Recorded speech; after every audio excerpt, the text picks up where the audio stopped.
लावीन नामावळी. याच्यामध्ये लिहिलंय का की लक्ष्मणाने इंद्रजित वध केला तेव्हा इंद्रजिताची पत्नी सुलोचना ही दुःखी अंतकरणानं प्रभू रामरायांना शरण आली आणि रामराय उदार झाले आणि त्यांनी याला पुढे जीवन दिलं असं काही लिहिले का. मला या ठिकाणी काय सांगायचं की नारदांसारख्या समर्थानं कृपा केल्यानंतर वाल्या कोल्याचा वाल्या या ठिकाणापर्यंत जाऊन पोहोचला की भगवंताला सुद्धा त्याच्या लेखणीच्या बाहेर सुद्धा जाता आला नाही. म्हणजे देव जरी समर्थ असले तरी त्या भगवंतावरती सत्ता असणारे हे संत किती समर्थ आहे तर तुम्ही अच्युतात नेहमी भारी म्हणून देव तुमचा आज्ञा भारी तुम्ही मनाल त्याचे उत्तरी हे रवी हाती नदरी अनाथा तरी हो राणा रंगयाचा.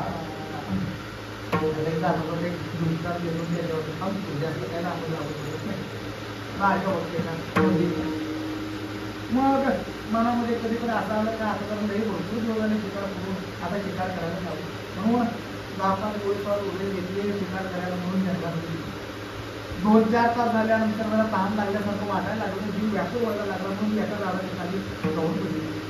समोर एक कुणाचं तरी झोपडं नदीला पोचले सेवकाला आधी दिला आणि समोर कोणाचं तरी झोपडं दिसतंय त्या ठिकाणावरून आपल्याला जरा येणारं पाणी.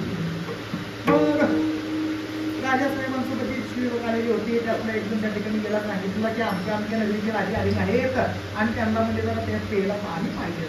मग त्या ठिकाणी असणारी 16-18 वर्षाची कन्या हातामध्ये पाण्याचे तांबे घेऊन आली. पाणी ठेवलं राजाच्या पुढे ती गेली हो. तिला पाहिल्यानंतर राजेसाहेबांच्या मनातले विचार बदलले. सेवकाला आदेश दिला म्हणजे जा त्या धोक्तीकडे जा आणि त्या मुलीच्या बापाला उद्या आपल्या राजधानीमध्ये राजगतीमध्ये बोलवलं म्हणून आमंत्रण दिलं. राजाचा आदेश घेऊन सेवक पुन्हा त्या ठिकाणी गेला. त्या मुलीच्या बापाला नगरीमध्ये येण्याचं आमंत्रण दिलं. दुसऱ्या दिवशी त्या मुलीचा बाप त्या राजधानीमध्ये आल्यानंतर राजेसाहेबांनी आपल्या अंतकरणामध्ये इच्छा त्याच्या पुढे व्यक्त केली. म्हणजे काल आम्ही तुमच्या दोघीपासून जात होतो आणि त्यावेळेला तुमची रूपवान कन्या पाहिल्यानंतर मला लागलं आता असं वाटायला की तिला इथं मला नाही आणि तिच्या बरोबर विवाह करावा. आपल्याला होती अहो तुम्ही कुठल्या कुलाची मी कुठल्या कुलातला तुमचा अधिकार काय माझा अधिकार काय. माझ्या घरावर माझी कौलं घालायची माझी दायित्व नाही आणि तुमचा मोठ्या कौल्यानं दिलावा घातलेला घातलं आले म्हणजे मला माझी काही पंचायत करायची फक्त थोडी आनंद वाटला. दुसऱ्या दिवशी लगेच बडजीनं बोलून घेतलं तारीख काढायला. बडजीनं सुद्धा लगेच तारीख काढली म्हणजे आलेल्या तिथीला पहिल्या दिवशीला उठून टाकलं. आला दिवस तो उभवला.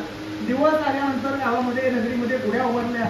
राजेसाहेबांचा विवाह सोहळा होणार राजाचं लग्न होणार आनंदी वातावरण सर्व त्या ठिकाणी झालं. थोडक्यात सांगायचं म्हणजे काय समर्थानं तिचा अंगीकार केला. दुर्बळाची कन्या समर्थाने